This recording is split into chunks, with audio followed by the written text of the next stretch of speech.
Yon, ito mga amiga-amigo, ito ang panahon sa amin. Saka dito ako nagbabantay sa gulayan ni Rangso. Yun, yung kanyang mga tinda, kalabasa, lahat, marami. Yun, kaya, yung bagong paitan pala, yun. Kaya mga upo, kamote, natungtong yung bagko dyan, mga okra.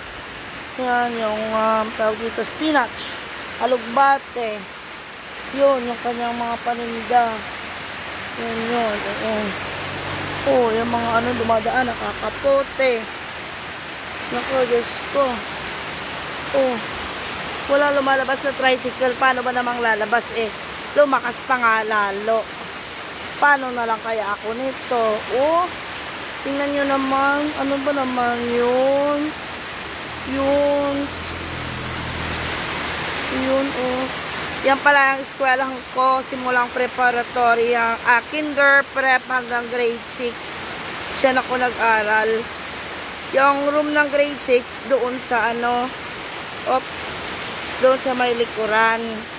Yun. Tapos, yan yung shade papasok doon. Yan yung rooms from grade 1 to grade 4 hanggang dulo. Saka yun yung pinaka-playground namin dyan. Ito ang principal's office, tsaka NLRC, parang library at computer rooms dyan nung araw. Yun. Delivery. Kahit na ulan, delivery. Gusto, ginoo ko. Paano kaya tayo nakakaalis dito? Eh, sagsag na naman ng ulan. O, tingnan mo, lalong lumakas.